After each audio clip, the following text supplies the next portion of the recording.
గ్రంథములో నుంచి వైద్యుడైనటువంటి లూకా గారు రాసినటువంటి శుభవార్త 13వ అధ్యాయము 6 నుంచి 9 వచనాల మధ్యలో రాయబడిన మాటని మనం చదువుకుందాం. మరియు ఆయన వారితో ఈ ఉపమానము చెప్పెను. ఒక మనుష్యుని ద్రాక్ష తోటలో అంజూరపు చెట్టొకటి నాటబడి ఉండెను. అతడు దాని పండ్లు వెదక వచ్చినప్పుడు ఏమీ దొరకలేదు గనుక అతడు, ఇదిగో 3 ఏండ్ల నుంచి నేను ఈ అంజూరపు చెట్టున పండ్లు వెదక వచ్చుచున్నాను గాని ఏమీ దొరకలేదు. దీనిని నరికి వేయుము, దీని వలన ఈ భూమియు వేల వ్యర్థమైపోవాలని ద్రాక్ష తోటి మాలితో చెప్పెను.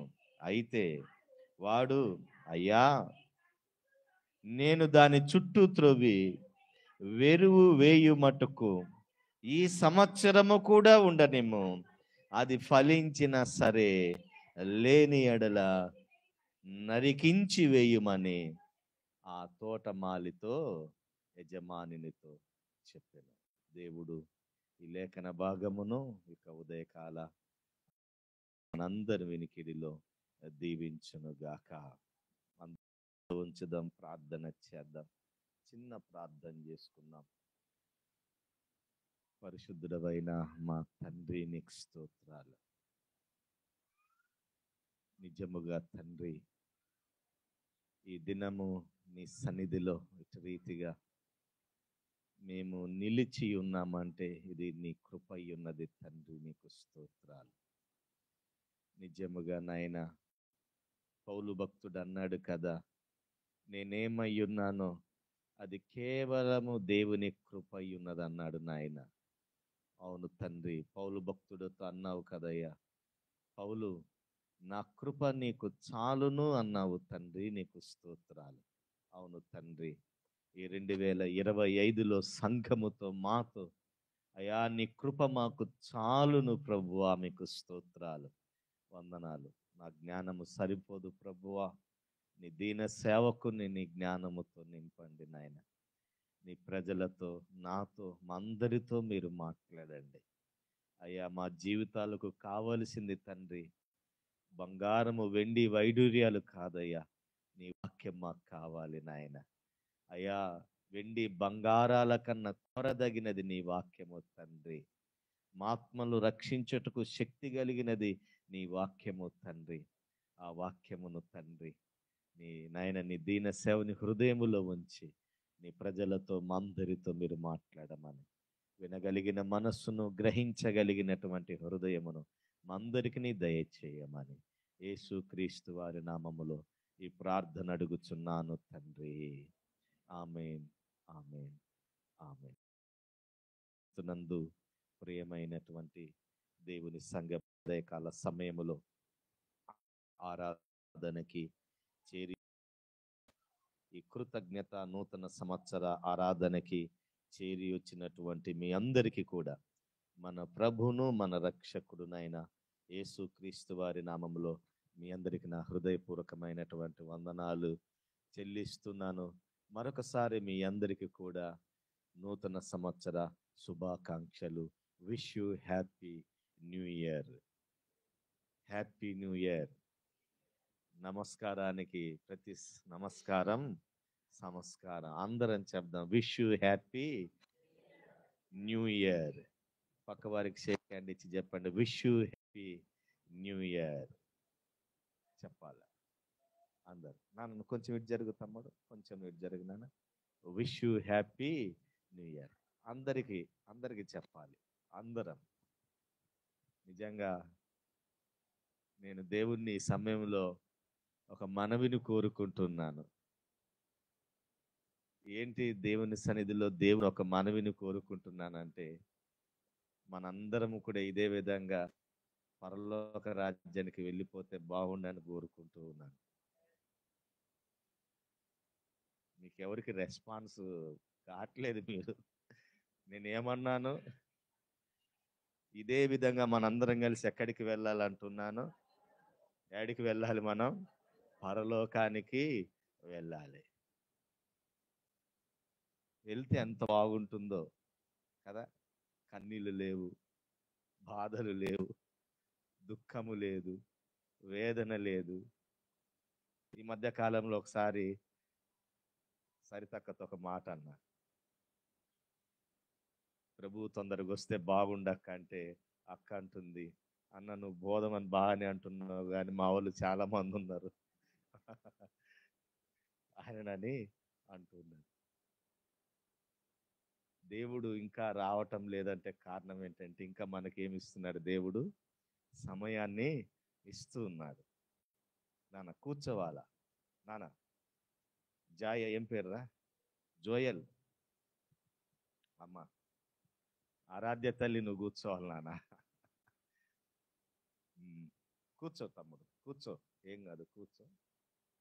మంచిది, చాలా సంతోషం మీరు ఇచ్చినటువంటి గొప్ప సాక్ష్యములను బట్టి, మరి మనందరి జీవితాల్లో దేవుడు చేసిన మేళ్ళన్నిటిని బట్టి, పరిచర్య చేసినటువంటి బెటాలియన్ ప్రాంతంలో ఉపమానాల్లోని ఉపదేశాలని అనేక గొప్ప సందర్భాలను నేను మాట్లాడటం జరిగింది.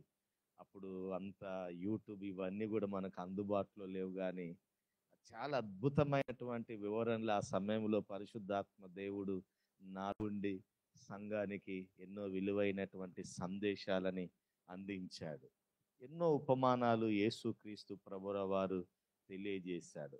ఆయన తెలియజేసినటువంటి ప్రతి ఉపమానములో కూడా ఏదో దేవుడు మనకు నేర్పించాలి అన్నటువంటి విషయాన్ని దేవుడు మనందరి జీవితాల్లో మరి ఉండి నడిపించి తన వాక్య భాగాలని ఆయన లేఖన భాగములో రాసినట్లుగా మనం చూస్తూ ఉన్నాం.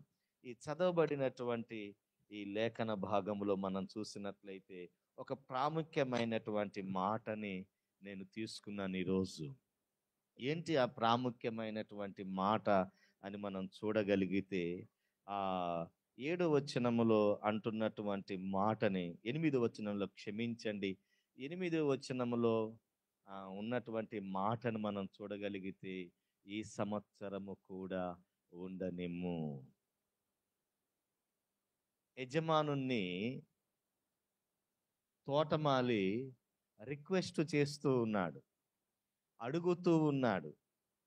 ఏమని అడుగుతూ ఉన్నాడంటే, ఈ సంవత్సరము కూడా ఉండనిమ్ము. ఈరోజు మన సందేశం ఏంటంటే, ఈ సంవత్సరము కూడా ఉండనిమ్ము. దేవుడు ఉండనిచ్చాడు. 24 అయిపోయింది, 25లోనికి మనము వచ్చేసామంటే, దేవుడు మనల్ని ఏమనుకున్నాడంటే, ఈ సంవత్సరము కూడా ఉండనియాలనుకున్నాడు. ఈ భాగములో మనం బాగా ధ్యానం చేయగలిగితే, చూడగలిగితే, బైబుల్ థియాలజికల్లో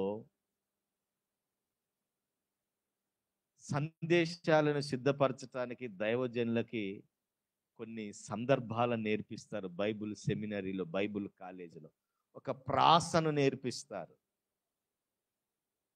ఒక ప్రాసగా చెప్పొచ్చు దేవుని వాక్యాన్ని, అంశముగా దేవుని వాక్యాన్ని చెప్పొచ్చు, సబ్జెక్టుగా దేవుని వాక్యాన్ని చెప్పొచ్చు.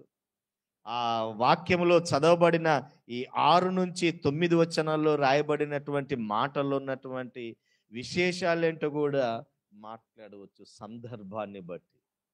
ఈరోజు నేను ఇచ్చే దైవ సందేశంలో ఒక ప్రాసగా అన్ని ఒకే అక్షరం మీద వస్తూ ఉంటాయి. ప్రతిదీ కూడా ఒకే అక్షరం మీద సందేశాన్ని మనం వింటాం. అక్షరం వచ్చింది అనుకోండి, ఆ అక్షరం అనేది ఎండింగ్ మొత్తం కూడా ఆ మీదనే. 5 విషయాలు చెప్తే 5 విషయాలు కూడా ఆ మీదనే బోధించటం జరుగుతుంది. అది బైబుల్ థియాలజికల్లో ఉన్నటువంటి ఒక ప్రాసగా చరిత్రకారులు తెలియజేశారు, ప్రియమైన దేవుని సంఘం. కాబట్టి ఈ ఉదయకాల సమయంలో 5 ప్రాముఖ్యమైనటువంటి విషయాలు తెలియజేస్తాను. ఈ సంవత్సరము కూడా ఉండనేమో. ఈరోజు మన సందేశం ఏంటి? ఈ సంవత్సరము కూడా ఉండనేమో. తోట మాలి తోట యజమానిని అడుగుతున్నాడు. ఏమని అడుగుతూ ఉన్నాడంటే, ఈ సంవత్సరము కూడా ఉండనిమ్ము, ఈ సంవత్సరము కూడా ఉంచండి అని రిక్వెస్ట్ చేస్తున్నాడు. ఏమని అడుగుతున్నాడు? ఈ సంవత్సరం కూడా ఎందుకు ఉండనిమ్మంటున్నాడు? ఈ సంవత్సరము దేవుడు ఎందుకు ఉండనిస్తున్నాడు మనల్ని? చూద్దాం, ఒక్కొక్క మాటని మనం చూద్దాం. ప్రియమైన దేవుని సంగమా, 6వ వచనములో మనం చదవగలిగితే, 6వ వచనములో వారితో ఉపమానము చెప్పెను. ఒక మనుష్యుడు ద్రాక్ష తోటలో అంజూరపు చెట్టు ఒకటి నాటబడి ఉండెను. అతడు దాని పండ్ల వెదక వచ్చినప్పుడు ఏమీ కూడా దొరకలేదు. తోట మాలి యజమాని ఏం చేశాడంటే, పండ్ల వెదక వచ్చాడంట. ఎందుకు వచ్చాడంట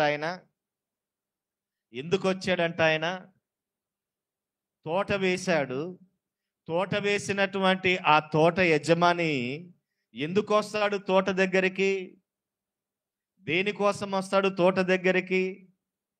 మీ ఇంటి ముందు జామ చెట్టు, మామిడి చెట్టు వేశారు. వేసినప్పుడు మీరు ఏం చేస్తారు? కొన్ని దినాలైన తర్వాత, కొంత సంవత్సరం అయిన తర్వాత,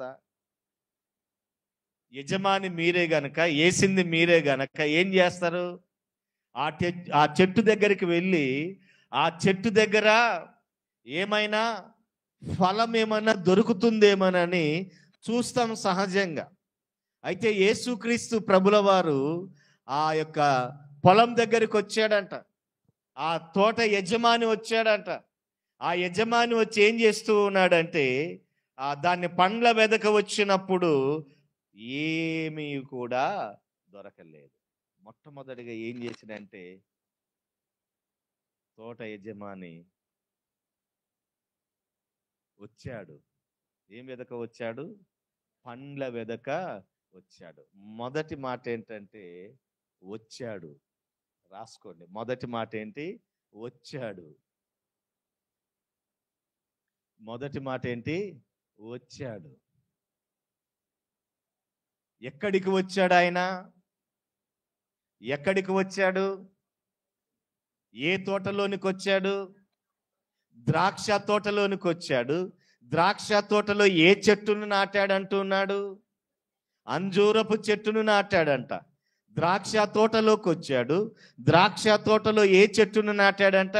అంజూరపు చెట్టును నాటాడు. ఇంతకు ద్రాక్ష చెట్టు అంటే ఎవరు? అంజూరపు చెట్టు అంటే దేనికి సాదృశ్యం? లేఖనంలోనికి మనం వెళ్దాం. యెషయా గ్రంథము 5వ అధ్యాయము.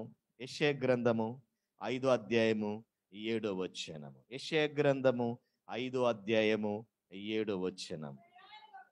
ఇశ్రాయేలు సైన్యములకు అధిపతియగు యెహోవా ద్రాక్ష తోట, యోధా మనుషులు ఆయనకి ఇష్టమైనటువంటి ఫలము. చాలమ్మా. ఇప్పుడు ద్రాక్ష తోట అంటే ఎవరు చెప్పండి? చూసారా? వాక్యాన్ని చూసారా? మీరు వాక్యాన్ని చూసారా? బైబిల్ తెరిచారు కదా అందరూ. యెషయా గ్రంథం 5:7 చూశారు కదా అందరూ. 5:7 ఏమంటున్నాడు? ఇశ్రాయేలీల వంశము సైన్యములకు అధిపతియగు ఏ ద్రాక్ష తోట అంట? యెహోవా ద్రాక్ష తోట. ద్రాక్ష తోట వేశాడు ఆయన. ఆ ద్రాక్ష తోటను చూడటానికి వచ్చాడు ఆయన. ఆ ద్రాక్ష తోటలో ఏటిని నాటాడంట ఆయన? అంజూరపు చెట్టును నాటాడు. ఇప్పుడు దేన్ని చూడటానికి వచ్చాడు? అంజూరపు చెట్టుని నాటాడు కనుక, నాటిన ఆయన ఏం చేశాడంటే చూడటానికి వచ్చాడు. చూడటానికి వచ్చినప్పుడు ఏం లేదంట, ఏమి కూడా ఫలము లేదు. అంజూరపు చెట్టు ఎవరంటే యూదా మనుష్యులు. అంజూరపు చెట్టు ఎవరంటే యూదా మనుష్యులు. ద్రాక్ష తోట ఎవరంటే ఇశ్రాయేలీల వంశస్థుల వారు. అంజూరపు చెట్టు అంటే యూదా మనుష్యులు. బైబిల్ గ్రంథంలో మీకు ఈ సందర్భం ఎక్కడ కనపడ్డా, అంజూరపు చెట్టు అన్న మాట ఎక్కడ కనపడ్డా అది యూదులని మీరు గుర్తుంచుకోవాలి.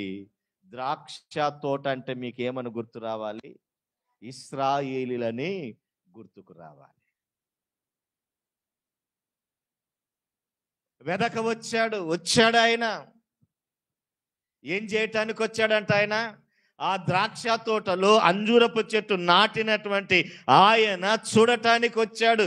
వచ్చినప్పుడు దాని మీద ఫలమేమీ కూడా లేదంట, ఏమీ కూడా ఆయనకు కనపడలేదంట. ఒకరోజు రారాజు అయినటువంటి యేసుక్రీస్తు ప్రభుల వారు ఈ లోకానికి రాబోతూ ఉన్నాడట. ఆయన వస్తూ ఉన్నాడట.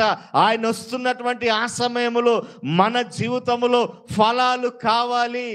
అందుకనే దేవుడు ఏం చేస్తున్నాడంటే ఆ ఫలాలను అనుభవించటానికి ఇంకొక సంవత్సరాన్ని కూడా మనకి ఆయన అవకాశం ఇచ్చాడు. అందుకనే తోట యజమానిని తోట మాలి వేడుకుంటున్నాడయ్యా, ఈ సంవత్సరము కూడా ఉండనిమ్ము, ఈ సంవత్సరము కూడా నువ్వు ఉంచు.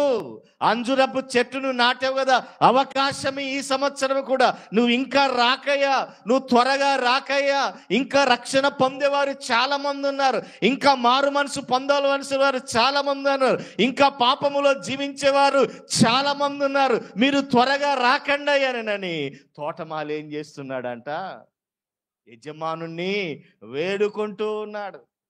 రక్షణ పొందిన నీకు నాకు ఆయన రాకడలో కడబూరం రోగంగానే నీవు నేను రెప్పపాటుని మహిమ శరీరాన్ని ధరించుకొని యేసుక్రీస్తు వారి గొర్రెపిల్ల విందులో వెళ్ళిపోవటానికి ఆరోహణమై సిద్ధముగా మనం వెళ్తాం. కానీ రక్షణ పొందని వారి పరిస్థితి ఏంటి? మారు మనసు పొందని వారి పరిస్థితి ఏంటి? బాప్తిసం పొందని వారి పరిస్థితి ఏంటి? ఒకవేళ ఈ సమయంలోనే ఇప్పుడే యేసుక్రీస్తు వస్తున్నాడు అనుకో, వస్తున్నటువంటి సమయంలో రక్షణ పొందినటువంటి వారికి వెడ్డింగ్ యానివర్సరీ, రక్షణ పొందని వారికి ఏంటి? Bad day. రక్షింపబడని వారికి అది ఒక చీకటి రోజు. అందుకనే మనము ఆయన వస్తున్నాడు అన్నటువంటి విషయాన్ని గుర్తించి దేవుని సన్నిధిలో నువ్వు అంజూర చెట్టు వలె నాటబడ్డావు. నాటబడినటువంటి నీ దగ్గరికి ప్రభు వస్తున్నప్పుడు నీలో ప్రభు ఫలాలను చూడాలి. ఒకవేళ ఫలాలను చూడకపోతే నీవు నేను ఎక్కడికి ఆరోహణము కాలేము? పరలోక రాజ్యానికి ఆరోహణం కాలేము. రక్షించబడ్డావా? అయితే నీ గుడ్ న్యూస్. ప్రభు అంటున్నావు రక్షించబడ్డావా? అయితే నీకు గుడ్ న్యూస్. ఒకవేళ నువ్వు రక్షణ పొందలేవా? అయితే అది ఏ న్యూస్ అవుతుంది? మనకి బ్యాడ్ న్యూస్ అవుతుంది. రక్షించబడిన వారికి గుడ్ న్యూస్, రక్షింపబడని వారికి బ్యాడ్ న్యూస్. రోజు వస్తాడు ప్రభు. ఎంతమంది నమ్ముతున్నారు ప్రభు వస్తాడని? ఎంతమంది నమ్ముతున్నారు యేసయ్య వస్తాడని? ఎందుకు వస్తాడు యేసయ్య? దేనికోసం వస్తాడు ఆయన? ఎవరి కోసం వస్తాడు ఆయన? ఎందుకోసం వస్తాడు ఆయన అంటే నిన్ను తీసుకుపోవటానికి వస్తాడు ఆయన. హల్లెలూయా. ఎందుకు వస్తాడు? నిన్ను తీసుకుపోవటానికి ఆయన వస్తాడు. అందుకనే మారు మనసు కావాలి ప్రతి ఒక్కరికి. ప్రతి ఒక్కరు కూడా మారు మనసు అనుభవాన్ని పొందాలి. మారు మనసు అనుభవం చేత ప్రతి ఒక్కరు కూడా జీవించాలి. మారు మనసు అనుభవం లేకపోతే దేవుని వాక్యం సెలవిస్తుంది, ఇప్పుడే గొడ్డలి ఎక్కడ ఉందంటున్నాడు. ఇప్పుడే గొడ్డలి ఎక్కడ ఉందంటున్నాడు. మత్తయి సువార్త 3:10 అంటున్నాడు కదా. మత్తయి సువార్త 3:10 మత్తయి సువార్త 3:10 ఇప్పుడే గొడ్డలి ఎక్కడ ఉంచబడిందట? చెట్టు వేరున. ఆల్రెడీ ఏమైపోయిందంట గొడ్డలి? ఈ చెట్టునది. ఈ చెట్టు దగ్గర ఇప్పుడు గొడ్డలి ఏమై ఉన్నదంట? ఉంచబడి ఉన్నదంట. ఇప్పుడే ఉంచబడి ఉంది. తోటమాలి వేడుకుంటున్నాడయ్యా, ఈ సంవత్సరం కూడా ఉండు, ఈ సంవత్సరమైన ఏమైనా ఫలిస్తాడేమో, ఈ సంవత్సరమైన జీవితాన్ని మార్చుకుంటాడేమో, ఈ సంవత్సరమైన తన బ్రతుకును మార్చుకుంటాడేమో, ఈ సంవత్సరమైన తన జీవితంలో మార్చుకొని నీ సన్నిధికి వస్తాడేమో, నీ రాకడలో ఎత్తబడే వ్యక్తిగా ఉంటాడేమో. నువ్వు వచ్చే సమయంలో పండ్లు వెతక చూడని వచ్చినప్పుడు ఆ పండ్లు కాయలు కాస్తాడేమోనని దేవుడు ఎదురు చూస్తూ, గొడ్డలైతే చెట్టు దగ్గర ఉన్నది కానీ ఆయన ఇంకా వేడుకుంటూ, అయ్యా ఈ సంవత్సరము కూడా రక్షించబడిన వారికి వెడ్డింగ్ డే, రక్షింపబడని వారికి ఏ డే ఇది? బ్యాడ్ డే అనుకుంటూ ఉంటాం మనం. ఆలస్యం చెయ్యొద్దు. రక్షణ ఎలా ఉందంట? సమీపముగా ఉన్నది. రక్షణ ఎలా ఉందంట? సమీపముగా ఉంది మనకు రక్షణ. పౌలు భక్తుడు అన్నాడు, ఇంత గొప్ప రక్షణ మనం నిర్లక్ష్యము చేసిన ఎడల మనం ఎలాగూ తప్పించుకుందాం. ఇంత గొప్ప రక్షణ అంట. యేసుక్రీస్తు మనకిచ్చిన రక్షణ మామూలు రక్షణ కాదు, గొప్ప రక్షణ. ఇంత గొప్ప రక్షణ నిర్లక్ష్యము చేస్తే నీవేళ తప్పించుకుందు. ఈరోజు ఎవరైతే రక్షింపబడలేదో దేవుడు వారితో మాట్లాడుతున్నారు. ఈరోజైతే ఇంకెవరైతే ప్రభువును తెలుసుకోలేదో దేవుడు వారితో మాట్లాడుతున్నాడు. వరుడు వస్తూ ఉన్నాడు. గొర్రెపిల్ల రాబోతుంది భూమి మీదకి. ఆ వరుడు వస్తున్నప్పుడు ఆ పెళ్లి విందులో నువ్వు రావాలంటే, ఆ పెళ్లి విందులో పాల్గొనాలంటే ఆయన వస్తుండగానే కడబూరం మ్రోగంగానే సంఘం ఎత్తబడుతుంది. ఆయన బిడ్డలు ఎత్తబడతారు. ఆయన బిడ్డలు ఆయనతో పాటు రెప్పపాటును కొనిపోబడతారు. మహిమతో వారందరూ మార్పు చెందుతారు. ఆ మార్పు చెందినటువంటి వారిలో నీవు కూడా ఉండాలనేటువంటి ఉద్దేశంతో దేవుడు ఈ సంవత్సరము కూడా ఉండనయ్యా, నేను ఈ సంవత్సరం కూడా వ్యక్తితో మాట్లాడతాను. మొదటి మాట ఏంటి? వచ్చాడు. మొదటి మాట ఏంటి? వచ్చాడు. రెండో మాటను మనం చూసినట్లయితే, వెదకుతున్నాడు. రెండో మాట ఏంటి? వెదకుతున్నాడు.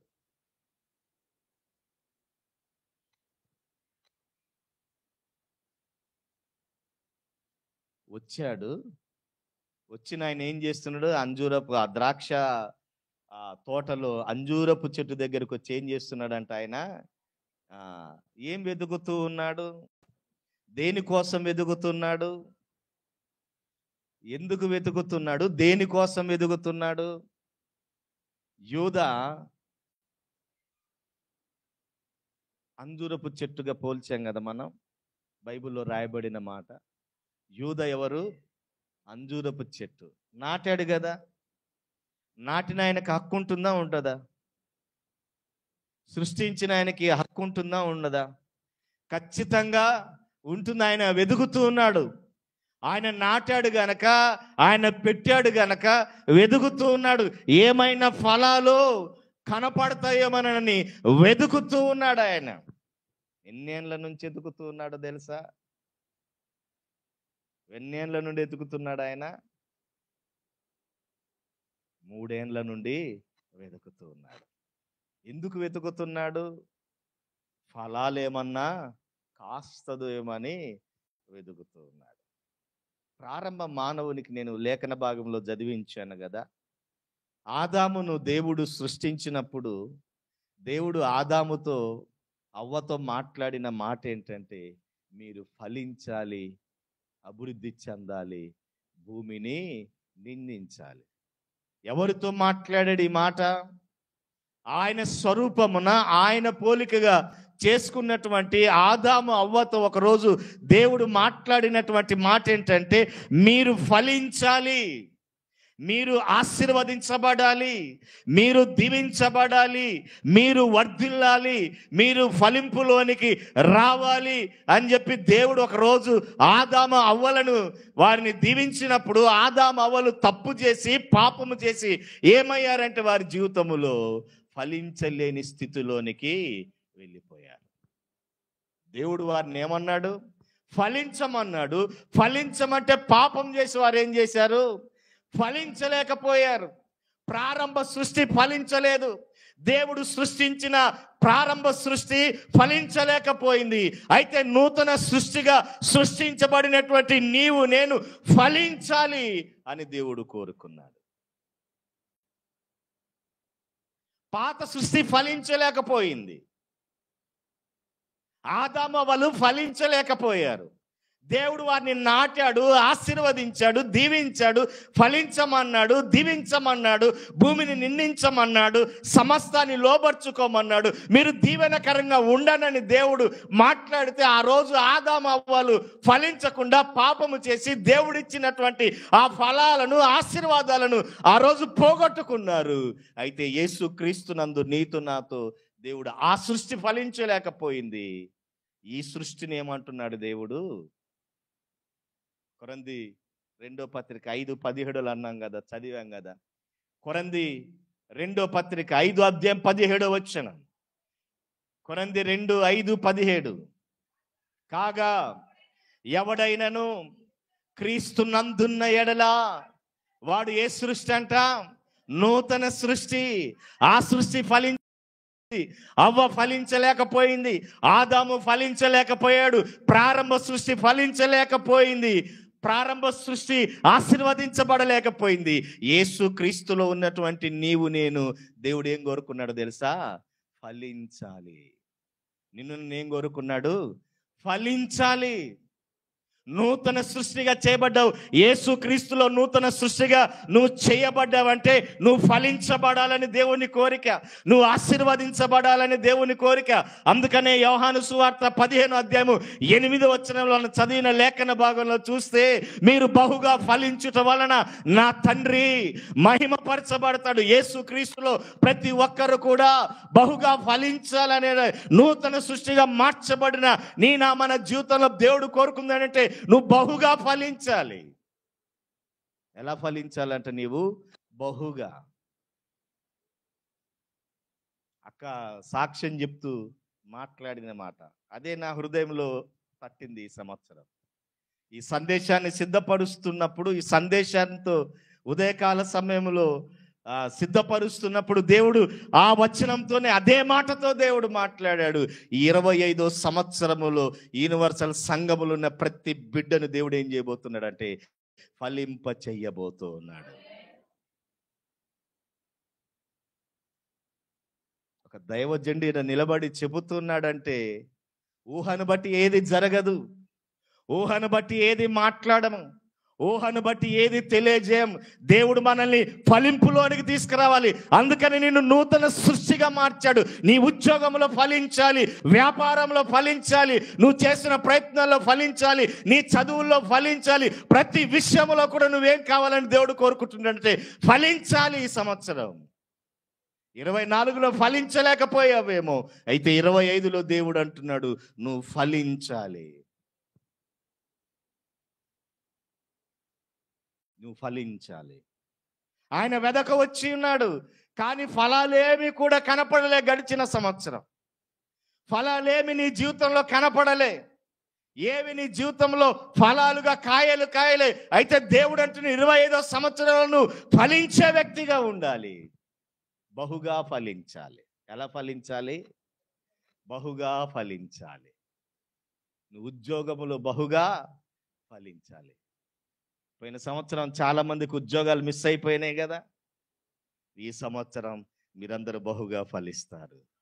హల్లెలూయా, హల్లెలూయా. నేను ఇదే రోజు ప్రార్థన చేసిన, ప్రభువా ఇన్ని సంవత్సరాల నుండి రోజు ఇంతమంది అడుగుతున్నాం, ఏంటి నీ కార్యాలు జరగట్లేదు, ఏంటి నీ కార్యాలు మా పరిచర్యలో జరగట్లేదు. ఒకప్పుడు 3గా ఉన్నప్పుడు, 13 మందిగా ఉన్నప్పుడు ఇదే ప్రార్థన చేశాను. ఈ ప్రార్థనే దేవుని అడిగాను, ఏంటి ప్రభువా 3 10 మందేనా? సంఘం విస్తరించబడదా? సంఘం ఫలించదా? సంఘం ఆశీర్వదించబడదానని ఆ 3 13 మందిని చేశాడు. ఆ 13 మందిని 200 మందిని చేశాడు.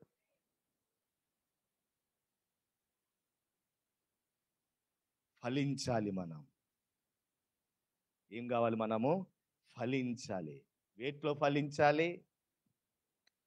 ఈ సంవత్సరం ఉద్యోగాలలో మనము ఫలించుదుము గాక, వ్యాపారంలో మనము ఫలించుదుముగాక. మన ప్రయత్నాలలో మనము ఫలించుదుముగాక. మన బిడ్డలకు చక్కటి వివాహాలు జరుగునుగాక. మన బిడ్డలు ఉన్నత స్థితికి వచ్చుదురుగాక. ఈ సంవత్సరం నిన్న ఆయనను చూడటానికి వచ్చినప్పుడు నా జీవితంలో ఫలింపులు చూడాలి. ఏం చూడాలి? ఫలింపును చూడాలి. ఫలింపును మనం చూడాలంటే మనకు దేవునితో అద్భుతమైన సాన్నిహిత్యం అనేది మనకి కావాలి. బైబిల్ గ్రంథంలో దీవించబడినటువంటి బిడ్డల్ని మనం చూస్తూ ఉన్నాం. ఆ దీవించబడినటువంటి బిడ్డల్లో మనం చూడగలిగినట్లయితే గెరారు దేశంలో ఇస్సాకు ఉన్నాడు. గెరారు దేశంలో ఇస్సాకు ఉన్నాడు. ఆ గెరారు దేశంలో కరువు, పంట లేదు, నీరు లేదు, వర్షం లేదు, బహుగా కరువు వచ్చింది. కానీ ఇస్సాకు పొలమేసి నూరంతల దీవెన పొందాడంట. ఇస్సాకు పొలమేసి నూరంతల ఆశీర్వాదాన్ని పొందాడంట. అబీమెలెకు రాజు వచ్చి అడుగుతున్నాడు, ఇస్సాకేంటి ఇంత ఫలించటమేంది? ఇస్సాకేంది ఇంత దీవించబడటమేంది? ఇస్సాకేంది ఇంత ఆశీర్వాదకరంగా మార్చబడటమేంది? వర్షము లేదు, కరువు కాలంలో ఇస్సాకు ఎందుకు ఇంతగా దీవించబడ్డాడు? ఇస్సాకు ఎందుకు ఇంతగా ఆశీర్వదించబడ్డాడని అనుకున్నప్పుడు అబీమెలెకు రాజు తెలుసుకున్నాడంట, యెహోవా ఇతనికి తోడుగా ఉన్నందునే ఇతడు బహుగా ఆశీర్వదించబడ్డాడు. చూద్దాం ఆ మాట. ఆదికాండము 26వ అధ్యాయము 12వ వచనం. ఆదికాండము 26:12 వచనం. ఆదికాండం 26:12. ఇస్సాకు ఆ దేశమందున్నవాడై విత్తనము వేసి ఆ సంవత్సరమున నూరంతల ఫలము పొందెను. యెహోవా అతన్ని ఆశీర్వదించెను గనుక ఆ మనుష్యుడు గొప్పవాడయను. ఎవరు ఆశీర్వదించాలి మనల్ని? 25వ సంవత్సరములో దేవుడు మనల్ని ఆశీర్వదించాలి. దేవుడు ఆశీర్వదిస్తే ఈ 25వ సంవత్సరంలో నీ జీవితంలో కాని కార్యం అంటూ ఏది కూడా లేదు. నువ్వు బహుగా ఫలిస్తావు. నువ్వు బహుగా ఫలిస్తావు. కరువు కాలములో వర్షము లేదు. గెరారు దేశంలో వర్షం ఎంత మాత్రము లేదు. ఎవరి పంటలు సరిగా పండలేదు, ఎవరి భూములు సరిగా పండలేదు. అంతా కూడా ఎడారిగా మార్చబడింది. కానీ ఇస్సాకు ఒక్కడే ఫలించాడు. కారణం ఏంటంటే ఇస్సాకుకు ఎవరు తోడుగా ఉన్నారు? అందుకని ఇస్సాకు ఏమయ్యాడంట? గొప్పవాడయ్యాడు. నేను గొప్పవాడం కావాలంటే మనకు ఎవరు తోడుగా ఉండాలి? దేవుడు తోడుగా ఉండాలి. ఈ సంవత్సరం నువ్వు ఫలించాలని ప్రభు కోరుకుంటున్నాడు. వెదకు వచ్చాడంటే ఏం చేస్తున్నాడంట? ఆయన వెదుకుతూ ఉన్నాడు. మొట్టమొదటిగా వచ్చాడు, 2 వెదుకుతూ ఉన్నాడు.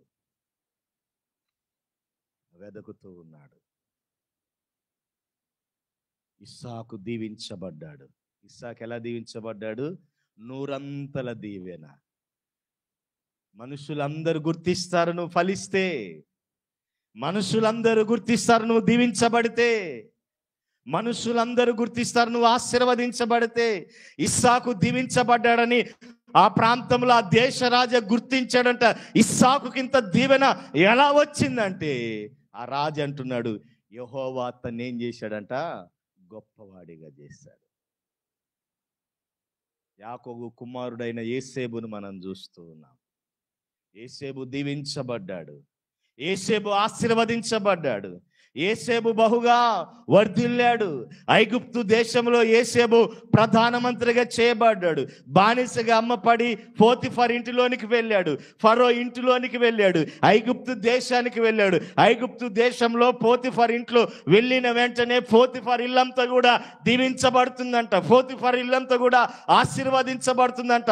ఆ ఇల్లంతా వర్ధిల్లుతూ ఉందంట. ఏంటి ఆశీర్వాదం? ఏంటి దీవెన? ఎలా వచ్చింది ఆశీర్వాదం, దీవెన అని ఆయన వెతుకుతూ ఉంటే ఆయన కనపడ్డదంట. ఎవరికి? పోతిఫర్కి. ఏం కనపడ్డది? యోసేపు నా ఇంటిన ఉన్న బహుగా దీవించబడతావు. నువ్వు ఫలిస్తే అనేకులు నిన్ను చూస్తారు. నువ్వు దీవించబడితే అనేకులు నిన్ను చూస్తారు. నువ్వు ఆశీర్వదించబడితే నీ తండ్రికి మహిమ. నువ్వు రోగంతో ఉంటే ఆయనకు మహిమ కాదు. నీకు ఉద్యోగం లేకుండా ఉంటే ఆయనకు మహిమ రాదు. నీకు వ్యాపారంలో నువ్వు ఓటమి కృంగుదల ఉంటే ఆయనకు మహిమ రాదు. నువ్వు ఫలించటమే ఆయనకు మహిమ. ఎలా ఫలించాలనుకుంటున్నాడంటే బహుగా ఫలించాలి. యోసేపు పోతిఫర్ ఇంట్లో ఉన్నప్పుడు పోతిఫర్ ఇండ్లు అంట బహుగా ఆశీర్వదించబడుతుందంట.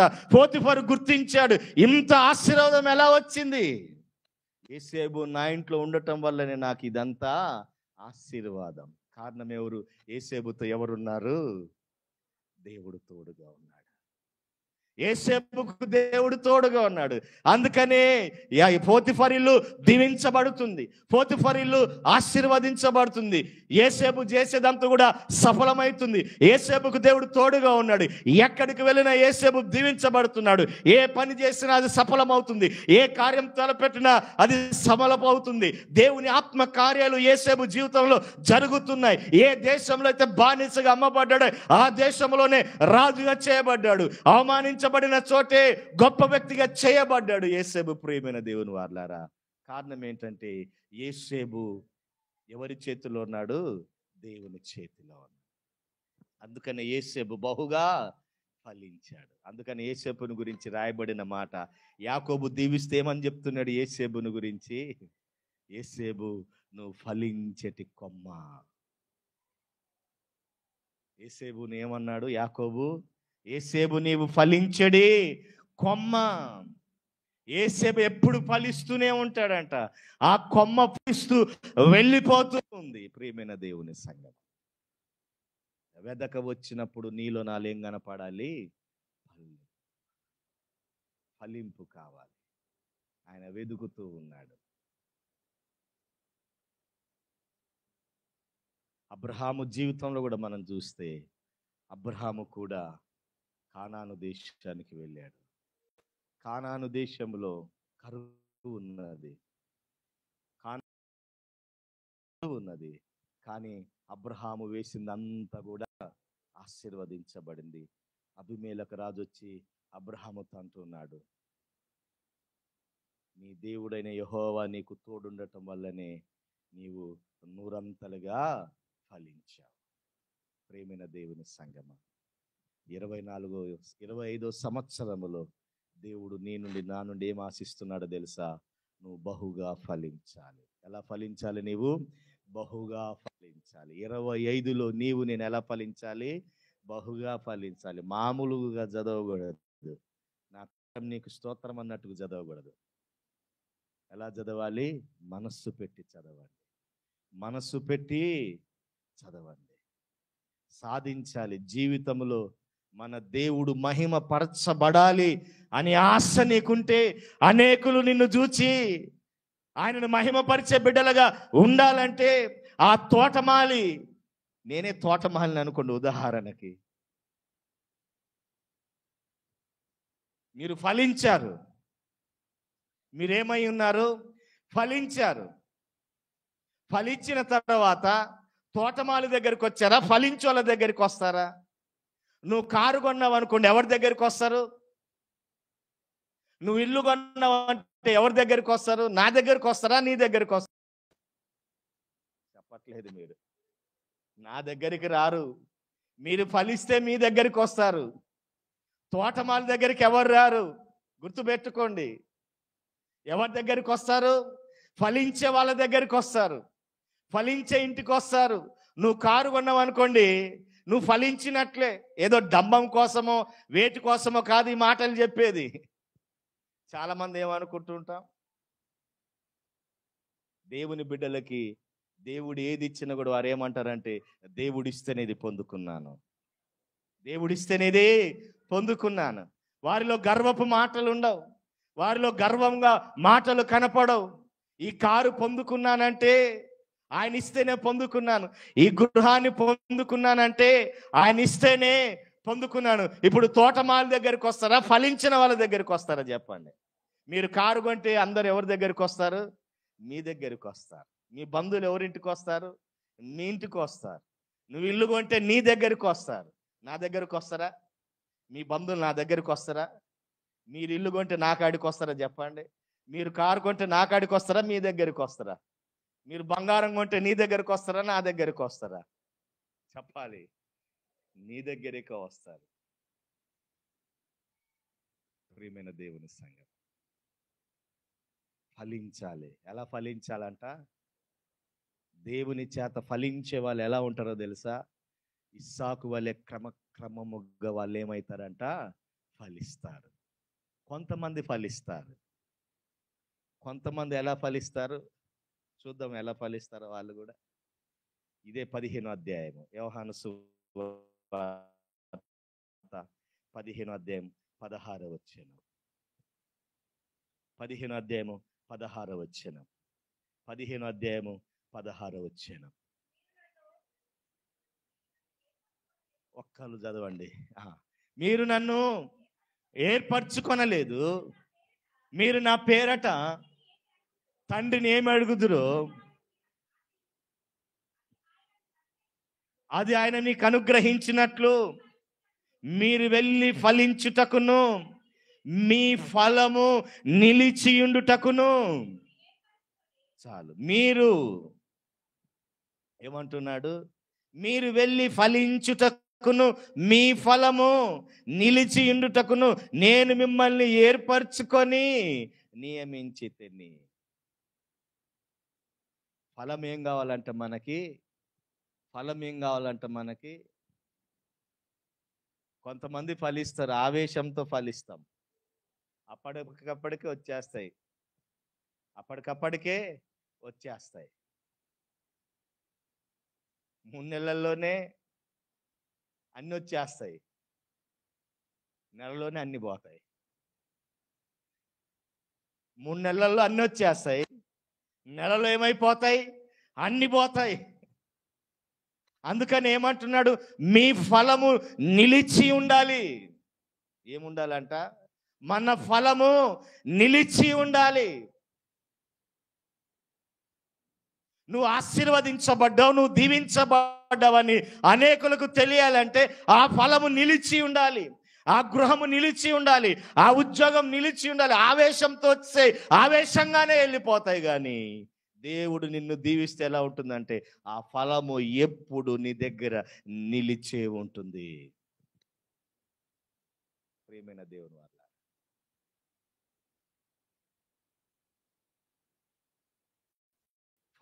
ఫలము నిలిచి ఉండాలి. ఏం నిలిచి ఉండాలి? ఫలము నిలిచి ఉండాలి. నిలిచి ఉండకపోతే మనము తాత్కాలికమైనటువంటి సంతోషమే, తాత్కాలికమైన ఆనందమే. కొంతమంది ఈ మధ్య కాలంలో మనం చూస్తే వెంటనే ఏం కావాలి? ధనవంతులైపోవాలి. వెంటనే ఏం కావాలి? ధనవంతులైపోవాలి. అందుకనే లోకములు ఆకర్షించటానికి ఎన్నో బెట్టింగ్లు, ఎన్నో బెట్టింగ్స్. బెట్టింగుల ద్వారా ఎంతమంది డబ్బును పోగొట్టుకుంటూ ఉన్నారు. బ్యాంకులో తండ్రి పంట పొలం పండిందని తీసుకొచ్చి బ్యాంకులో 90 లక్షలు వేసాడంట. మనందరం కూడా చూసాం టీవీ 9లో. 90 లక్షలు పొలం అమ్మి 90 లక్షలు తీసుకొచ్చి ఏదో పని కోసం బ్యాంకులు వేస్తే కుమారుడు ఏం చేశాడంట? డబ్బులు సంపాదించాలని ఆట ఆడాడంట. దాంట్లో బెట్టింగ్. ఒక్క రోజులోనే ఏమైపోయినాయి? 90 లక్షలు. ఒక్క రోజులోనే 90 లక్షలు ఏమైపోయినాయి? ఆవిరైపోయినాయి. ఎంత స్పీడ్గా ఎదుగుతామో అంత స్పీడ్గా కిందికి పడిపోతాం. అలాంటి సంపాదన మనకుండదు, అలాంటి ఆశీర్వాదం మనకుండదు. పేకాటాడో, జూదమాడో, బెట్టింగ్లాడో, క్రికెట్ బెట్టింగ్లాడో ఏవేవో ఆడి మన జీవితాల్లో ఎంతో నష్టపోతున్నాం. ఈరోజు సమాజంలో మోస్తే విద్య ఉన్నవారు అదే స్థితిలో ఉన్నారు, విద్య లేని వారు అదే స్థితిలో ఉన్నారు. మంచి మంచి ఉద్యోగాలలో అనేకులను ప్రభావితం చేసేవారు అలాంటి బలహీనతల్లోనే పడిపోతున్నారు. ఏమీ లేనటువంటి వారు కూడా అలాంటి బలహీనతలో పడిపోయి కుటుంబంలో దుఃఖాన్ని మిగిల్చి ఎంతోమంది సూసైడ్ చేసుకొని ఆత్మహత్య చేసుకుని వారి జీవితంలో లోకాన్ని విడిచిపోయినటువంటి వారిని ఎంతో మందిని మనము చూసాం. అది నిలిచి ఉండే ఫలము కాదు. అదే ఫలము నిలిచి ఉండే ఫలము కాదు. నీ ఫలం నిలిచి ఉండాలి. నీ కష్టార్జితంతో ఒక ఇల్లు కొన్నవా, అది జీవితాంతం నిలబడుతుంది. నీ కష్టార్జితం చేత, నీ వ్యాపారం చేత నువ్వేదైనా కొనుక్కున్నావా, అది జీవితాంతం ఉంటుంది. కానీ మధ్యలో వచ్చింది మధ్యలోనే ఏమైపోతుంది, ఆవిరైపోతుంది. ఒకవేళ అలాంటి వారు ఎవరైనా ఉంటే ఈ సమయంలో ఎక్కడ ప్రభు అంటున్నాడు, అందని దానికి మిచ్చిన మనం ఎంత మాత్రము వేయకూడదు. వాడు మన కాడ గుంజటానికే ప్రయత్నం చేస్తాడు, కానీ మనకి ఇవ్వటానికి ప్రయత్నం ఎంత మాత్రము కూడా చేయడు. బీ కేర్ఫుల్ ప్రియమైన దేవుని సంఘం. ప్రభుని ప్రేమను బట్టి మీకు తెలియజేస్తున్నాను. యవన బిడ్డలారా, ప్రభు ప్రేమను బట్టి మీకు తెలియజేస్తున్నాను. దయచేసి క్రికెట్ బెట్టింగ్లని, పేకాడ బెట్టింగ్లని వీటి వైపుకు మీరు వెళ్ళొద్దని మిమ్మల్ని బతిమలాడుకుంటూ ఉన్నాను. పిల్లలకి దుఃఖాన్ని మిగిలించొద్దు, తల్లిదండ్రులకు దుఃఖాన్ని మిగిలించొద్దు. ఎంతమంది తల్లిదండ్రులు ఈ సమయంలో బాధపడుతున్నారు. అప్పటికప్పటికే క్షణిక ఆవేశంలో ఏం కావాలనుకుంటున్నారు, వాళ్ళు ధనవంతులు కావాలని కోరుకుంటూ ఉన్నారు. ఇది మనకి ఎంత మాత్రము కూడా ఆశీర్వాదం కాదు. అందుకని ఇక్కడ అంటున్నాడు, ఇదిగో నా పేరట తండ్రిని మీరు ఏమడుగుతారో ఆయన మీకు అనుగ్రహించినట్లు మీరు వెళ్ళి ఫలించుటకును మీ ఫలము నిలిచి ఉండుటకునే నేను మిమ్మల్ని నియమించి తిని. ఎందుకు నియమించాడంట మనల్ని ఆయన? ఫలము పొందుకోవటానికి, నిలిచి ఉండటానికి. అందుకని ప్రభు సన్నిధిలో మనము బహుగా ఫలించాలి. వెదగొట్టడానికి వచ్చాడంట. మొదటిగా వస్తూ ఉన్నాడు, 2 వెదకుతూ ఉన్నాడు, 3 ఏంటంటే వేచి ఉన్నాడు. 3వ మాట వేచి ఉన్నాడు. వస్తూ ఉన్నాడు, వెదకుతూ ఉన్నాడు, 3వ మాట వేచి ఉన్నాడు. ఆయన ఏమున్నాడంట? వేచి ఉన్నాడు. 7వ వచనం మనం చదువుదాం. లూకా సువార్త 13:7. 13:7 గనుక అతడు, ఇదిగో 3 ఏండ్ల నుంచి నేను అంజూరపు చెట్టున పండ్ల వెదక వచ్చుచున్నాను, గాని ఏమీ దొరకలేదు. దేవుడు ఆశించాడు, కానీ ఆశించినవేవి కూడా దొరకలేదు. ఎన్ని సంవత్సరాల నుండి చూస్తున్నాడు? 7 ఏండ్ల నుండి చూస్తూ ఉన్నాడు. ఎన్ని ఏండ్ల నుండి చూస్తున్నాడు?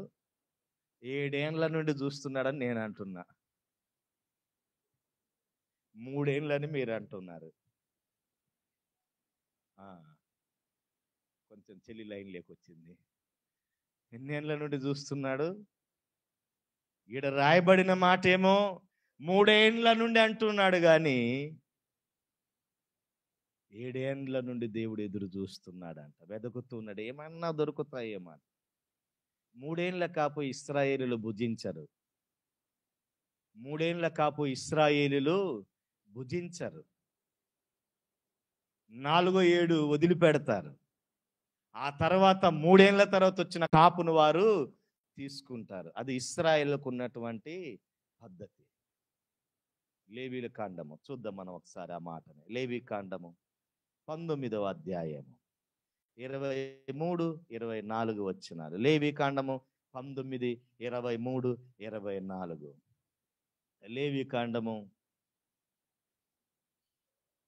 19వ అధ్యాయము 23, 24. మీరు ఆ దేశమునకు వచ్చి ఆహారములైన నానా విధములైన చెట్లను నాటినప్పుడు వాటి పండ్లను అపవిత్రముగా ఎంచవలను.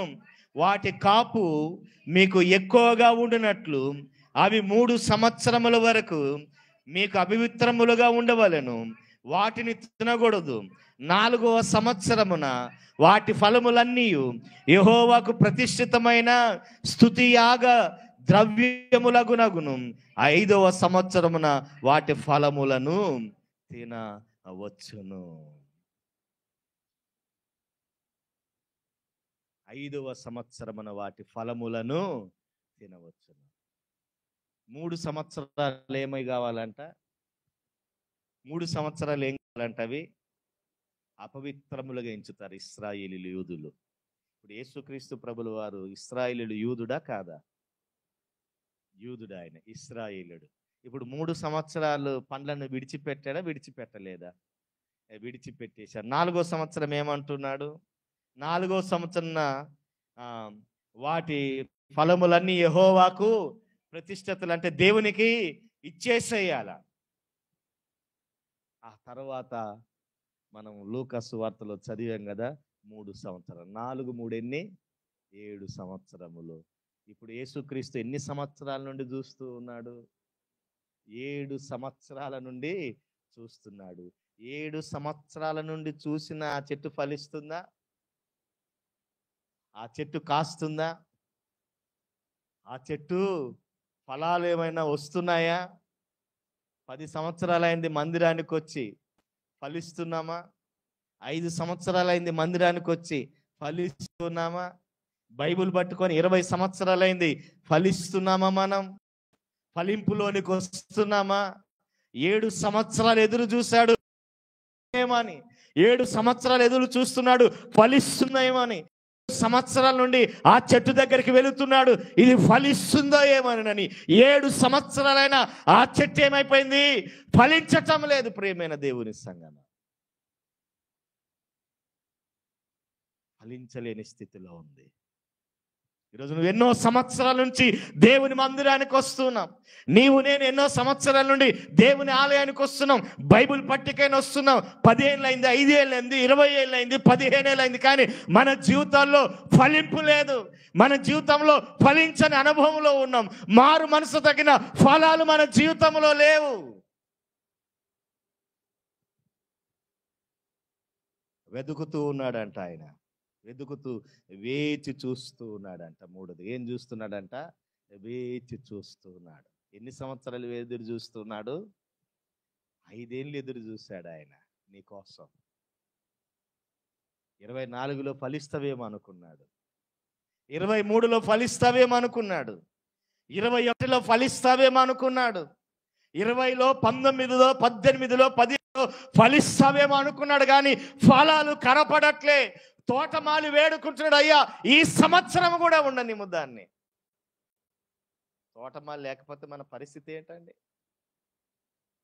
తోటమాలి లేకపోతే మన పరిస్థితి ఏంటి? మన కొరకు వేడుకోకపోతే మన పరిస్థితి ఏంటి? వేడుకుంటున్నాడు, అయ్యా ఈ సంవత్సరము కూడా ఉండనివ్వు. 7 సంవత్సరాలైంది ఆ చెట్టును చూస్తూ ఉన్నాడు. ఆ చెట్టు ఆకులైతే నిగనిగా ఉన్నది, కానీ ఆ ఆకుల మధ్యలో ఒక కాయ కూడా ఆయనకి కనపడటం లేదు. ప్రేమైన దేవుని సంగమ, ఈ ఉదయకాల సమయంలో నువ్వు ఈ సంవత్సరం అన్నా కాస్తావేమని ఆయన ఏం చేస్తున్నాడు? వెదకుతూ ఉన్నాడు. 3వ మాట వస్తూ ఉన్నాడు, 2 వెతుకుతున్నాడు, 3 వేచి ఉన్నాడు, 4వదిగా మనం చూసినట్లయితే వ్యర్థంగా భావిస్తున్నాడు. 4వదిగా వ్యర్థముగా భావిస్తున్నాడు. ఏమంటున్నాడు చూడండి. ఆ మాట చదివినప్పుడు చాలా బాధ అనిపించింది. ఆ మాట చదివినప్పుడు 13:7 వచ్చినని చదువుదాం. 13:7. గనుక అతడు, ఇదిగో 3 ఏండ్ల నుండి నేను ఈ అంజూరపు చెట్టును పండ్ల వెదక వచ్చుచున్నాను, కానీ ఏమీ దొరకలేదు. చదవమ్మా, తర్వాత చదవాలి, అదే ఇంపార్టెంట్. దీనిని ఏం చేయాలి? నరికివేయము. వ్యర్థముగా భావించాను, నరికివేయమంటున్నాడు ఆయన. తోట యజమాని ఏమంటున్నాడు? తోటమాలితో ఏమంటున్నాడు? నరికివేసే. వ్యర్థంగా భావించాడు. ఎలా భావించాడంట? వ్యర్థంగా భావించాడు. ఈ భూమి ఎలా వ్యర్థమైపోతుంది? తోట వేసినప్పుడు తోట మాలు ఏం చేస్తాడు? ఆ తోటకి పొలం వేస్తే ఏం చేస్తాం మనం? ఏం వేస్తాం మనం? ఎరువు వేస్తాం. ఎరువు వేసిన తర్వాత ఏం వేస్తాం? నీళ్లు పోస్తాం. నీళ్లు పోసిన తర్వాత కలుపులు తీస్తాం, ఇంకేమేవో చేస్తాం. కానీ నరికివేయమంటున్నాడు. ఎందుకు ఫలించట్లేదు?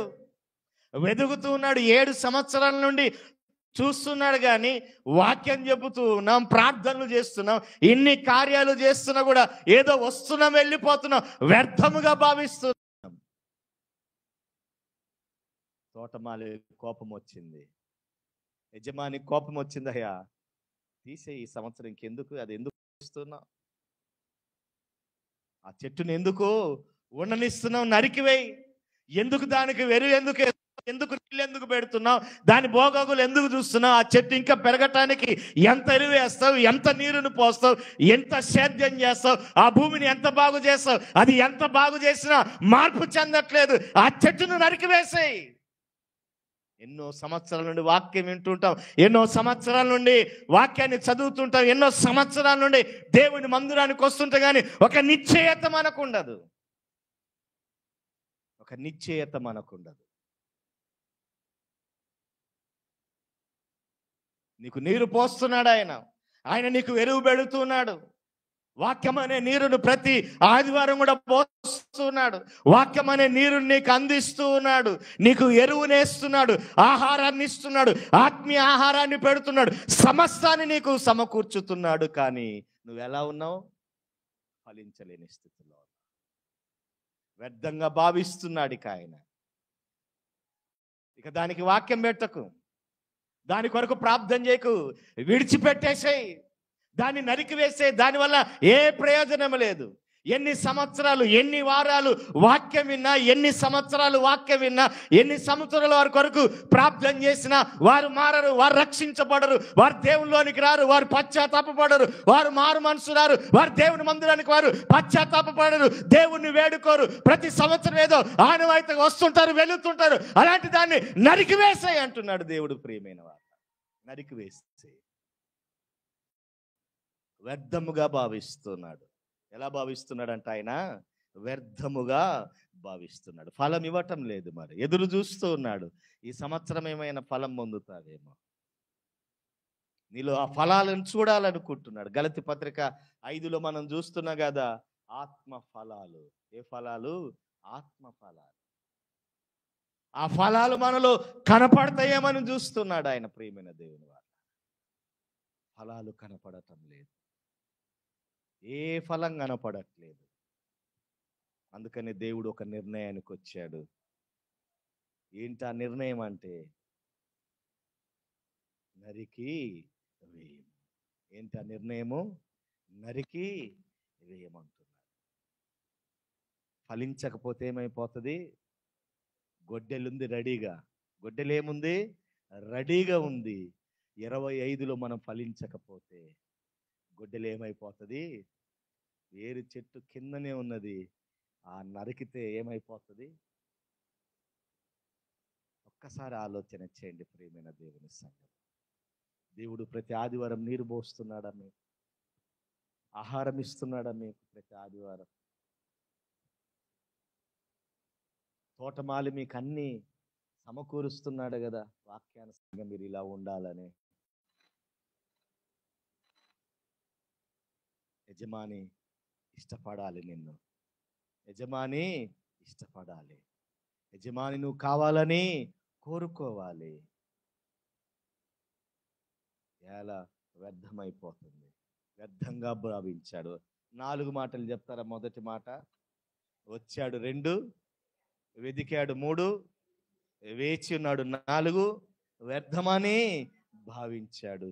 5వది మనం చూద్దాం. 5వది చూస్తే 8వ వచనము.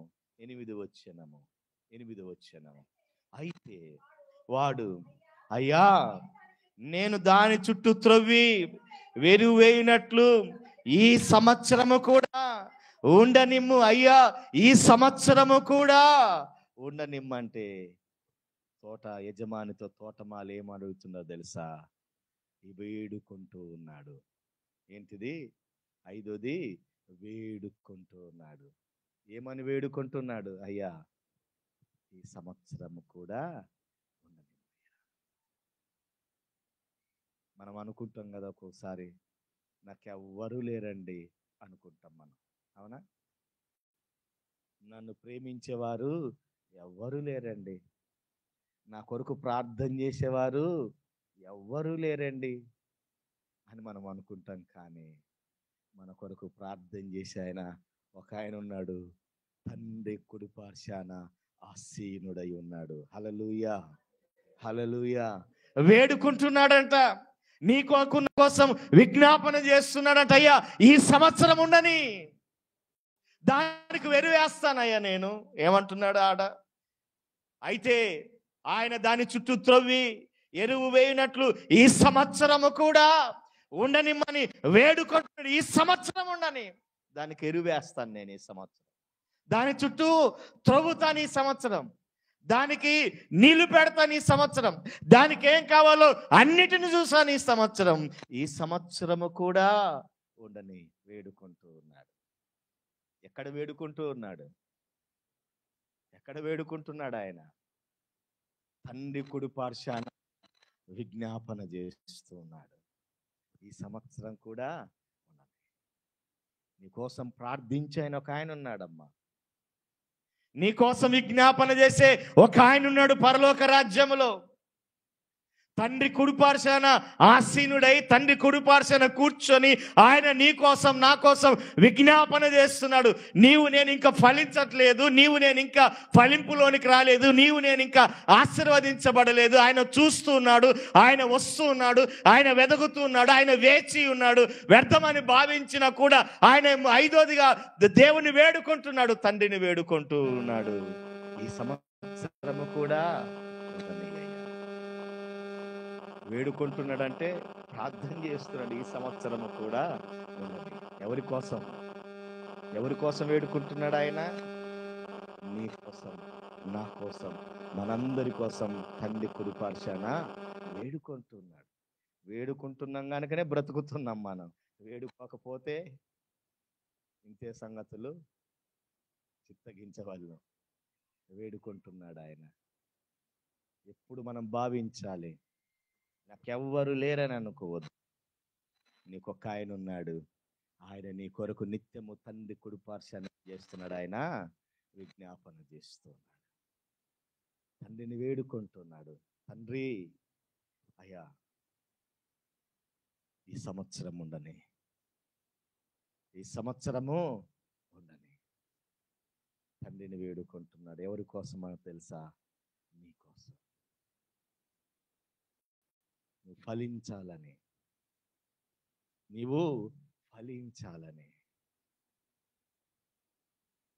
నీవు కాయాలని, పండ్లు కాయాలని ఎదురు చూస్తున్నాడు ఆయన. ఇంకా ఎదురు చూస్తూ ఉన్నాడు నువ్వు ఫలించాలని. 2002 సంవత్సరం నుంచి దేవుని సేవలో ఉన్నాను. 2002 సంవత్సరం నుండి దేవుని సేవను చేస్తూ ఉన్నాను. దేవుడు క్రమక్రమంగా ఫలిస్తూ వస్తూ ఉన్నాడు. క్రమక్రమంగా దేవుడు దీవిస్తూ ఉన్నాడు. క్రమక్రమంగా దేవుడు ఆశీర్వదించుకుంటూ వస్తున్నాడు. ఒకేసారి పై స్థాయికి వెళ్ళలేదండి. ఒకేసారి గొప్ప స్థాయికి వెళ్ళలేదు. కాలినడకన వెళ్ళి పరిచర్య చేశాం. తండాలలో వెళ్ళి పరిచర్య చేశాను కాలినడకన. ఎలాంటి సౌకర్యాలు లేని సమయంలో, ఆటోలు కూడా లేని సమయంలో తండాలలోకి వెళ్ళి సువార్తను ప్రకటించాం. గ్రామాల్లోకి వెళ్ళి సువార్తను ప్రకటించాం. కంబాలపల్లి, చందనపల్లి, నక్సలైట్లున్న ప్రాంతానికి వెళ్ళి సువార్తను ప్రకటించి వచ్చాం. ఎన్నో ఆటంకాలు వచ్చాయి సువార్త ప్రకటించటానికి వెళ్ళినప్పుడు. కాలినడకన వెళ్ళాం, సైకిళ్ళ మీద వెళ్ళాం, ఆటోలలో వెళ్ళాం, ట్రైన్లలో వెళ్ళాం, డీసీఎంలలో వెళ్ళిపోయాం. ఏ అవకాశం ఉంటే అలా వెళ్ళి సువార్తని ప్రకటించాం.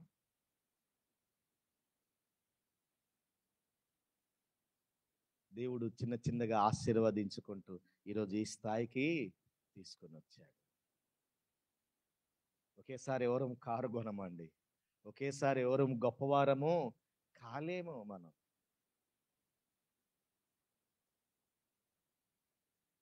ప్రియమైన దేవుని సంగమా, క్రమక్రమంగా దేవుడు ఏం చేశాడంటే ఆశీర్వదించుకుంటూ వచ్చాడు. ఎన్ని సంవత్సరాలు పట్టిందంటే 15 సంవత్సరాలు పట్టింది దేవుడు ఒక స్థాయికి తీసుకురావటానికి. అప్పటి వరకు పోరాటాలే జీవితంలో, అప్పటి వరకు ఆరాటాలే, ఎన్నో ఇబ్బందులు, ఎన్నో శ్రమలు, ఎన్నో అవమానాలు, ఎన్నో నిందలు, ఎన్నో వేదనకరమైన పరిస్థితులు, ఆహారం లేని పరిస్థితులు, పెట్రోలుకు లేని పరిస్థితులు, జోబుల రూప పరిస్థితులు, ఎన్నో పరిస్థితుల గుండా వెళ్ళాం పరిచర్యలో. క్రమక్రమంగా దేవుడు ఏం చేశాడంటే ఫలింపులోనికి తీసుకుని వచ్చాడు.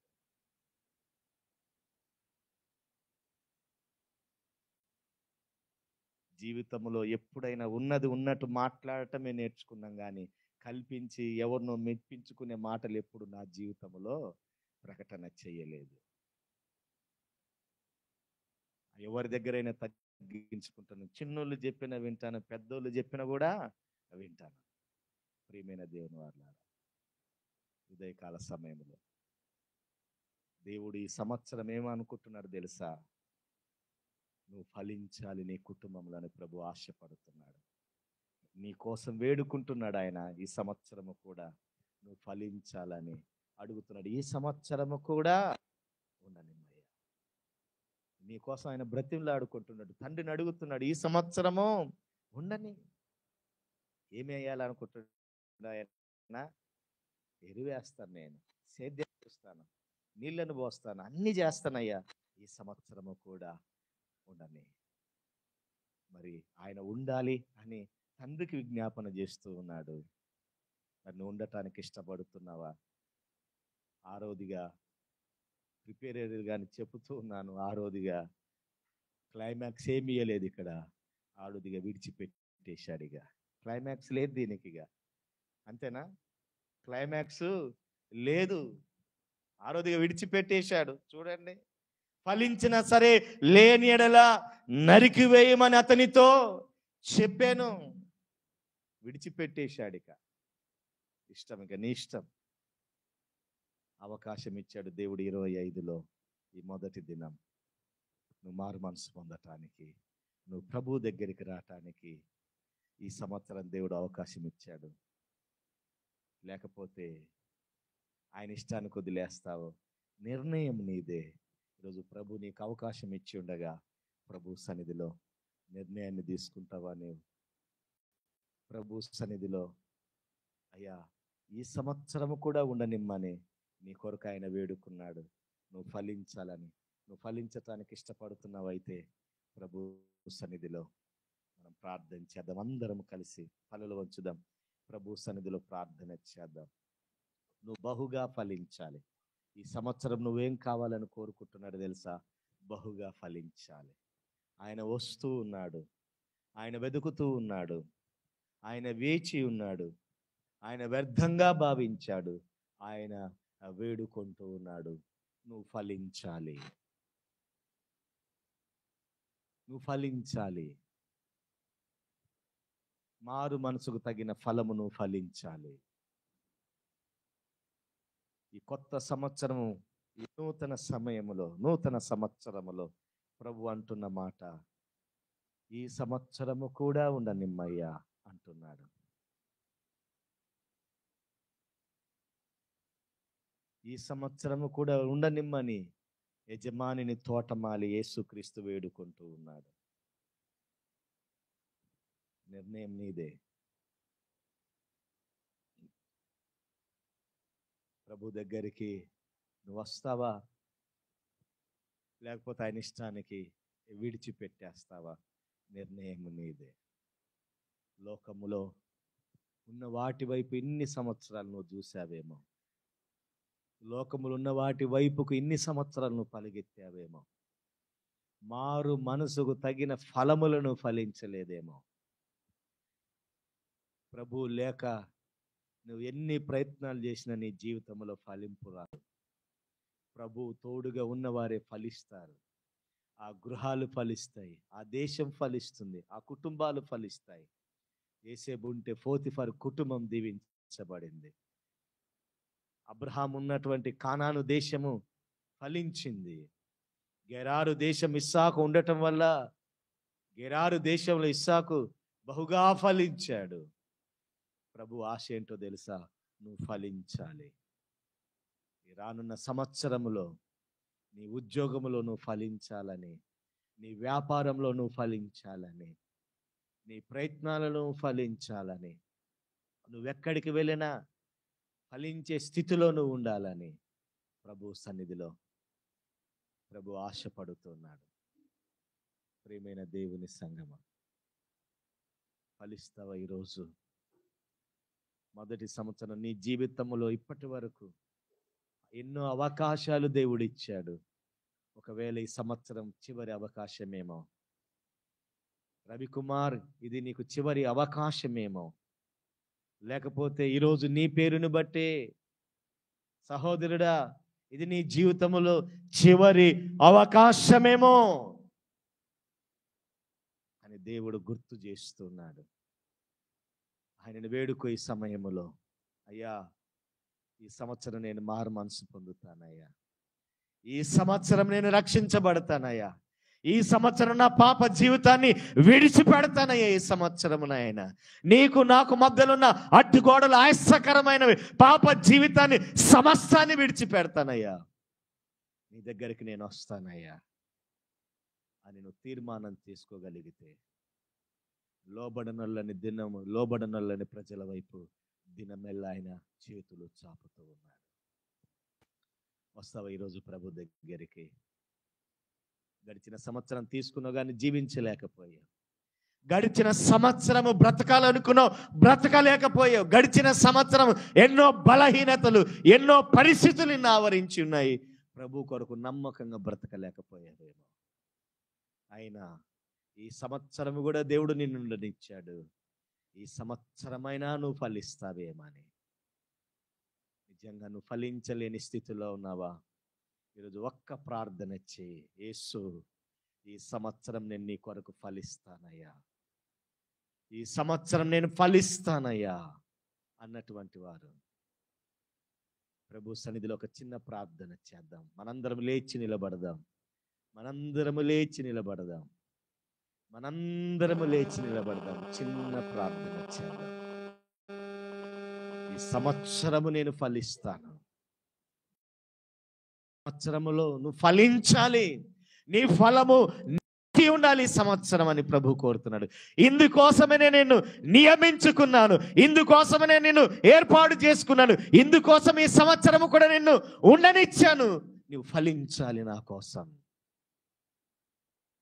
సహోదరి, సహోదరుడా, తమ్ముడు, చెల్లి, నువ్వు ఫలించాలి. సంవత్సరం ఫలించాలి. ప్రభు సన్నిధిలో తీర్మానం తీసుకో. ఈ సంవత్సరం అమ్మ, అక్క, తమ్ముడు, చెల్లి, సహోదరి, సహోదరుడా, ఈ సమయం, ఈ తల్లి జీవితంలో మళ్ళా రాకపోవచ్చు. రా ప్రభు పాదాల దగ్గరికి. ఆయన నీకు వెలువేస్తున్నాడు. ఆయన నీ కొరకు విజ్ఞాపన చేస్తున్నాడు. ఆయనకు నీ కొరకు సేద్యము చేస్తూ ఉన్నాడు. నిన్ను వెదకుతూ ఉన్నాడు, చూస్తూ ఉన్నాడు. ప్రతి సంవత్సరము కూడా పచ్చగా కనపడుతుంది కానీ కాయలు లేవు.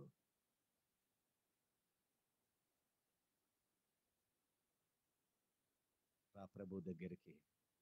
ఇదే మిక్కిలి అనుకూలమైన సమయం. నేడే రక్షణ దినం. ప్రార్థన చేయొక నిమిషం.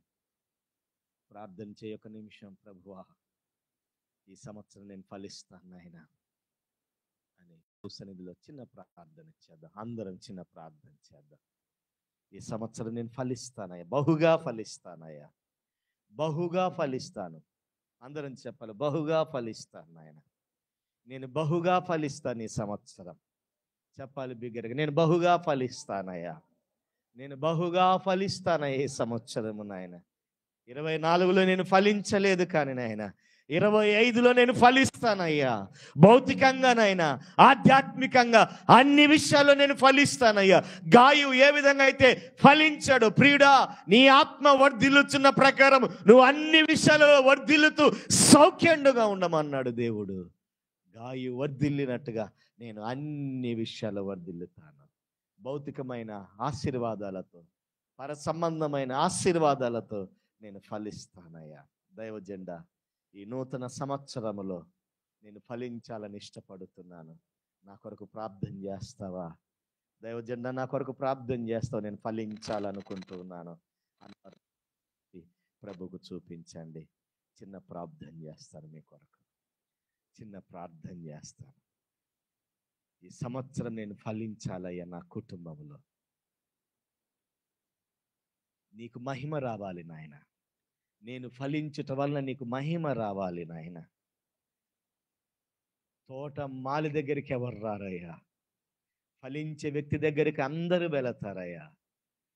25లో తండ్రి, ప్రతి కుటుంబము యూనివర్సల్ సంఘములో యేసు నామములో ఫలించునుగాక నేను ప్రార్థన చేస్తున్నాను. ఆత్మికంగా ఫలించాలి, భౌతికంగా ఫలించాలి, అన్ని విషయాలు ఫలించాలి. ఎవరైతే దైవజనుడు నా కొరకు ప్రార్థన చేయన్నారు, మీ హస్తాన్ని చూపించగలరా? మీ కొరకై చిన్న ప్రార్థన చేస్తాను, చిన్న ప్రార్థన చేస్తాను మీ కొరకు. పరిశుద్ధుడైన మా తండ్రి, మీ కొందనాలు నాయన. అయ్యా, ఈ 2025 సంవత్సరం మొదటి దినమున నీ కొరకు నేను ఫలిస్తాను నాయన. ఇది మొదలుకొని నాయన నేను నీ కొరకు ఫలిస్తాను నాయన. నన్ను ఫలింపులోనికి నడిపించండి, ఆశీర్వాదములోనికి నన్ను నడిపించండి. ఇన్ని సంవత్సరాలు నా కొరకు వేడుకున్నావు నాయన, ఇన్ని కొరకు నా కొరకు వేచి చూచావు నాయన. ఇన్ని రోజులు నా కొరకు నాయనా అయ్యా మీరు ఎదురు చూచారు నాయన. మీరు నా కోసం వచ్చి ఉన్నారు తండ్రి, వస్తూ ఉన్నారు నాయన. నేను ఫలిస్తాను నాయన, నేను దీవించబడతాను నాయన, నీ కొరకు నమ్మకంగా ఉంటాను అయ్యా. ఈ సంవత్సరం ఒక దీవెనకరమైన వ్యక్తిగా నేను ఉంటాను తండ్రి. కృపలతో నన్ను ముందుకు నడిపించమని, ఈ 2025 మా అందరి జీవితంలో ఒక దీవెన సంవత్సరముగా ఉండే కృపను మా అందరికీ నీ దయచేయమని ప్రార్థించమని, హస్తాలెత్తిన ప్రతి కుటుంబాన్ని యేసు క్రీస్తు వారి నామములో బహుగా దీవించమని వేడుకుంటూ, ప్రభువును రక్షకుడు నాయన యేసు క్రీస్తు వారి నామములో ఈ ప్రార్థన అడిగి వేడుకొనుచున్నాము తండ్రి. ఆమేన్, ఆమేన్.